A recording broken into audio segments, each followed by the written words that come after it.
Media में यह बात आ नहीं रही है खुल करके कि आखिर तेजस ठाकरे को हुआ क्या है। कोई कह रहा फीवर हो गया है। सच बात यह है कि तेजस ठाकरे को बिल्कुल स्वस्थ थे वो, लेकिन घबराहट हुई है तेजस ठाकरे को। उनका स्वास्थ्य कंडीशन बहुत डिटोरिएट कर गया और आनन फानन में उनको हॉस्पिटलाइज्ड होना पड़ा। क्या तेजस को हार्ट से रिलेटेड कोई बात हुई है या ब्रेन से रिलेटेड कोई बात हुई है?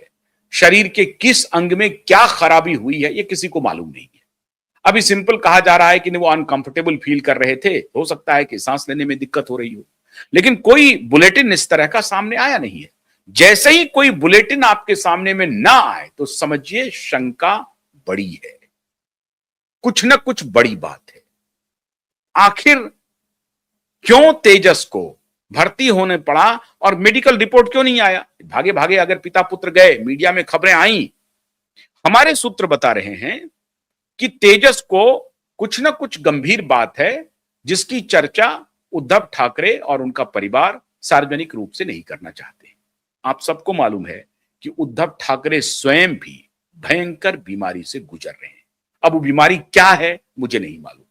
उद्धव ठाकरे को वो बीमारी है साहब कि 2.5 साल तक ये सत्ता में रहे। प्रकृति कैसे मारती है, दिशा सुशांत की आत्मा कैसे बदला लेती है मित्रों, इसको समझना चाहिए। और इसीलिए कहते हैं कि पाप और पुण्य सबका हिसाब यहीं पर होना है, सबका हिसाब यहीं पर होना है।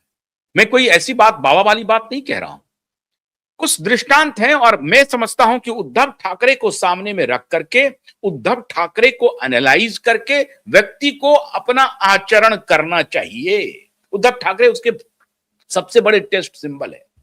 जिस कुर्सी के लिए उद्धव ठाकरे ने भारतीय जनता पार्टी को दगा दिया, धोखा दिया, उस कुर्सी पर उद्धव ठाकरे 2.5 साल तक बैठ नहीं सके। कल्पना करेंगे आप, विश्वास करेंगे? 2.5 साल तक उद्धव ठाकरे नहीं बैठ सके। क्यों? क्योंकि साहब 19 में इनकी सरकार बनी और 20 के एकदम शुरुआती समय में मार्च में कोविड आ गया, कोविड का बवाल मच गया।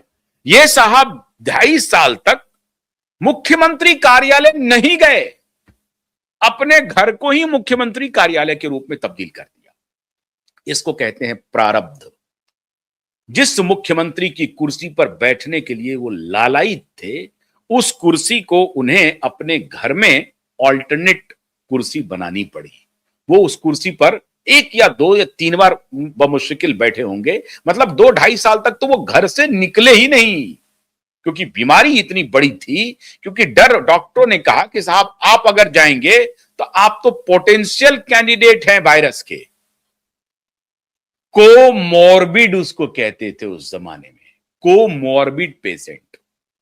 कोमॉर्बिडिटी आपकी ज्यादा है, तो कोमॉर्बिडिटी की आपकी ज्यादा है, इसलिए आप अगर इन्फेक्शन के संपर्क में आए तो आपके लिए खतरा बड़ा है। तो 2.5 साल तक ये मित्र महादेव महोदय जो हैं, आप सबके, हमारे सबके प्रिय उद्धव जी ठाकरे दफ्तर नहीं गए और नाक पे इस पे मास्क लगा करके घूमते रहे। इसको कहते हैं प्रारब्ध, इसको कहते हैं कि धोखेबाजी का प्रतिफल। जिस कुर्सी के लिए तुमने इतना बड़ा गुनाह किया, वो कुर्सी तुम्हें नहीं मिली, प्रकृति ने तुम्हें सजा दी और किसी प्रकार से तुम अपनी बीमारी की स्थिति को ठीक किए हुए हो। पूरी दुनिया जानती है उद्धव ठाकरे बीमार हैं। मैं उस बीमारी का नाम नहीं ले सकता, लेने की आवश्यकता नहीं है, लेकिन बीमार हैं उद्धव ठाकरे। बस वो आप समझिए कि अपने को स्वस्थ रखे हुए हैं, देखभाल से स्वस्थ रखे हुए हैं, उसमें बड़े चतुर हैं। अच्छी बात है, भगवान उनको लंबी आयु दे। मैं भी कामना करता हूं कि भगवान उनको लंबी आयु दे, लेकिन जो प्रारब्ध है उसको तो आप काट नहीं सकते ना। नहीं बैठ पाए उद्धव ठाकरे उस कुर्सी पे, इसको तो आप झुठला नहीं सकते। और फिर नतीजा देखिए, सारी सत्ता चली गई, पार्टी टूट गई। एकनाथ शिंदे 39 कैंडिडेट के साथ खत्म गए, पार्टी टूट गई, सत्ता चली गई, पार्टी टूट गई। तीनों के तीनों चुनाव, लोकसभा, विधानसभा और जिला परिषद, नगर परिषद, मुंबई महानगर पालिका, सबके सब फिनिश हो गए, खत्म हो गए पूरी तरह से। और अब छोटा बेटा हॉस्पिटलाइज्ड हो गया। और अब छोटे बेटे के बारे में ये सही बात दुनिया को बता नहीं रहे हैं। अब उधर बड़ा बेटा क्या कर रहा है, आप सुनेंगे तो हैरान हो जाएंगे। वो मोदी को और फडणवीस को आंख दिखा रहा है। आंख कैसे दिखा रहा है? साइंटिस्ट बन करके। साइंटिस्ट बन गया है बड़ा बेटा। अभी छोटे बेटे के बारे में थोड़ी सी चर्चा कर लेते हैं। जो तेजस ठाकरे हैं वो पब्लिक डोमेन में बहुत कम दिखाई पड़ते हैं। हाँ, कभी कभी आप उनकी तस्वीर को अनंत अंबानी की शादी में, जो उनका छोटा बेटा है अंबानी जी की, उनकी शादी में नाच करते हुए देख लेंगे। और ये दोनों का रिश्ता बड़ा अच्छा है क्योंकि वो भी वाइल्ड लाइफ से बड़ा प्रेमी है। अनंत अंबानी भी वाइल्ड लाइफ प्रेमी है और ये श्रीमान भी, तेजस भी जो हैं, ये भी वाइल्ड लाइफ प्रेमी है।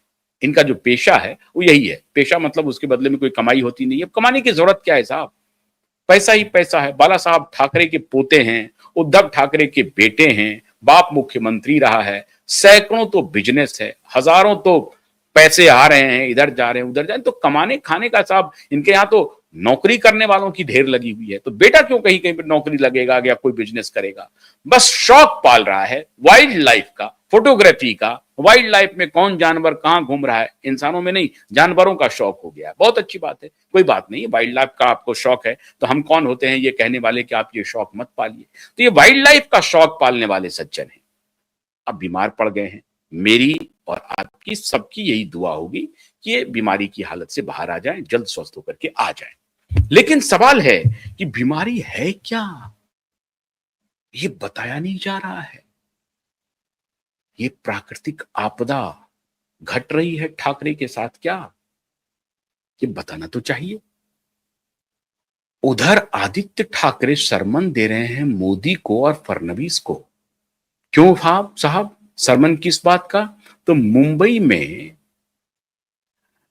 पॉल्यूशन हटाने के लिए, वाइल्ड लाइफ को बचाने के लिए एक एंटी पॉल्यूशन सप्ताह मनाया जा रहा है और उसमें आदित्य ठाकरे बिल गेट्स के बाद दूसरे बड़े साइंटिस्ट हैं।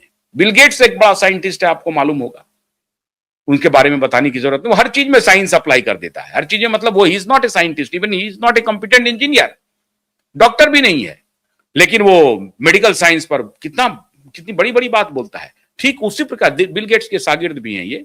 तो WEF में जाते हैं, वर्ल्ड इकोनॉमिक फोरम में, तो वहां पे ये सज्जन जो हैं ये बतला रहे हैं कि देवेंद्र फडणवीस की जो सरकार है वो मुंबई को चौपट कर रही है, महाराष्ट्र के वाइल्ड लाइफ को चौपट कर रही है।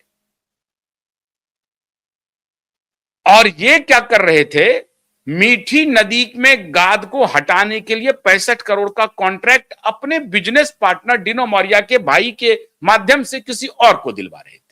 ये बढ़िया काम कर रहे थे। और मीठी नदी की गाद साफ नहीं हुई, मीठी नदी गंदी ही रही। मीठी नदी इतनी गंदी है कि आप उसका आचमन, मीठी नदी कहा जाता है उसको, भयंकर गंदी है। और मीठी नदी में ही मुंबई के बहुत सारे जो ड्रेन हैं वो जाकर के गिरती है। और मीठी नदी अगर चौक्ड है तो फिर वो समंदर में जो मिलना होता है वो मिल नहीं पाती है। इस वजह से अगर कहीं पर मीठी नदी चौक्ड है तो फिर उधर ड्रेन चौक होगा और फिर बारिश में जो हालत होती है मुंबई की आप सबको मालूम है। 65 करोड़ रुपए का घोटाला कर चुके हैं। घोटाले का आरोप है, बल्कि 65 नहीं कह रही है अभी जो वर्तमान सरकार है, वो कह रही है कि हजारों करोड़ का घोटाला निकलेगा। अभी तो इन्वेस्टिगेशन शुरू होना है। कोविड के दौरान 200 करोड़ का घोटाला का ऑलरेडी इन्वेस्टिगेशन चल रहा है। अब ये व्यक्ति सरमन दे रहा है कि देवेंद्र फडणवीस पेड़ों की कटाई कर रहा है, तो विदर्भ से लेकर के और मुंबई तक वाइल्ड लाइफ को तबाह किया जा रहा है। बड़े पैमाने पर डेवलपमेंट कार्य के लिए पेड़ों की कटाई हो रही है और मोदी को ये दिखाई नहीं पड़ रहा है, फडणवीस को ये दिखाई नहीं पड़ रहा है। सेमिनार सिंपोजियम में पैसे सरकार खर्चा कर रही है। तो ये बात सेमिनार सिंपोजियम तक नहीं चल जाए, ये सप्ताह जो मनाया जा रहा है पॉल्यूशन हटाने का के लिए जो सप्ताह मनाया जा रहा है, ये वास्तव में हटाना चाहिए। 2.5 साल में इन्होंने पॉल्यूशन की एक नई संस्कृति शुरू की थी, एक्सटॉर्शन की। अनिल देशमुख को कहा कि भैया परमवीर सिंह को बोलो कि 100 करोड़ रुपया की उगाही करो। ये अजीब तरह का, जिसमें कोई पॉल्यूशन नहीं था, इसमें सांस में कोई तकलीफ नहीं होती।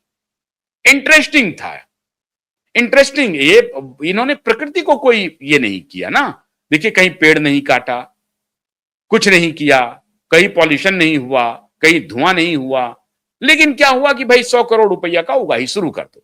अनिल देशमुख को, होम मिनिस्टर को बोलो कि भाई मुंबई अकेले से 100 करोड़ की चाहिए, हर महीने 100 करोड़ की उगाही चाहिए। महाराष्ट्र का तो अभी आना है बाकी, फिर उसमें पुलिस का ट्रांसफर, पोस्टिंग, ऑफिसर, ये सब उस नई संस्कृति इन्होंने शुरू किया था आदित्य ठाकरे ने। एकनाथ शिंदे जो साथ छोड़े हैं, उसके पीछे की सबसे बड़ी कहानी यह है कि एकनाथ शिंदे की मिनिस्ट्री को ये जो पेंगुइन है, उद्धव ठाकरे का छोटा बेटा, बड़ा बेटा आदित्य ठाकरे, वही का नियंत्रित कर रहा था। एकनाथ शिंदे की मिनिस्ट्री में सारा निर्णय आदित्य ठाकरे लेना शुरू कर दिया था। एकनाथ शिंदे को लगता था कि भाई फिर हम मिनिस्टर किस बात के हैं। रोज अपमानित होना पड़ता था एकनाथ शिंदे को, और इस अपमान की चर्चा उन्होंने देवेंद्र फडणवीस से की। तो फिर कहा कि भाई जब इतना अपमान हो रहा है तो फिर साथ में क्यों, छोड़ दो। फिर साथ छोड़ा। ये लड़का अभी सरमन दे रहा है, दुनिया को बतला रहा है कि हम पॉल्यूशन कैसे नियंत्रण करें, और उसके लिए एक फॉर्मूला है कि पॉल्यूशन पर चर्चा, पॉल्यूशन पर सेमिनार मत कीजिए। आप क्या करिए कि अनिल देशमुख को गृह मंत्री बना दीजिए, परमबीर सिंह को कमिश्नर बना दीजिए, और फिर 100 करोड़ का एक्सटॉर्शन कीजिए, 1000 करोड़ तक लेके चले जाइए। आप क्यों फालतू में पॉल्यूशन हटाने के लिए सेमिनार सिंपोजियम कर रहे हैं एक सप्ताह का? इतना बड़ा आइडिया है इनके पास, इतने बड़े साइंटिस्ट है। तो आदित्य ठाकरे का विज्ञान कितना बड़ा है, सबको इससे सीख लेनी चाहिए। बेटा सरमन दे रहा है देवेंद्र फडणवीस को और मोदी को कि सेमिनार सिंपोजियम करने की जरूरत नहीं है वाइल्ड लाइफ को बचाने के लिए, प्रकृति को बचाने के लिए। हमारे पास आइडिया है, हमारा आइडिया ले लीजिए और ये सब धंधा छोड़ दीजिए। वेबसाइट बना रहे हैं, सेमिनार कर रहे हैं, होटलों में लोग आ रहे हैं, जा रहे हैं, तो वो कह रहे हैं कि खाना पीना पर खर्चा कर रहे हैं, सरकार का पैसा बर्बाद कर रहे हैं, और हम तो कमाने का धंधा बता रहे थे आपको। ये है आदित्य ठाकरे, बेशर्म व्यक्ति, कोई लाज शर्म नहीं है, कोई लज्जा नहीं है। ये किस किस केस में फंसा हुआ है, ये देवेंद्र फडणवीस और मोदी को सरमन दे रहा है। उधर परिवार पर प्राकृतिक आपदा आन पड़ी है, अभी मेडिकल रिपोर्ट आई नहीं है। मैं भगवान से मनाता हूं कि मेडिकल रिपोर्ट ठीक हो और वो स्वस्थ होकर के बाहर आ जाए, लेकिन जो प्रारब्ध है उसका क्या कर सकते हैं। कुर्सी जो नहीं मिलनी थी तो नहीं मिली, सत्ता जो जानी थी तो गई, पार्टी जो टूटनी थी वो टूटी। अब परिवार में ये इस तरह की घटनाएं जो हो रही हैं, अब भी तो रास्ते पर आओ, अभी तो जेल जाना अभी बाकी है। तो देखिए, इंतजार कीजिए, दोनों बाप बेटे को देखते रहिए, हम भी देख रहे हैं। बहुत बहुत शुक्रिया, नमस्कार।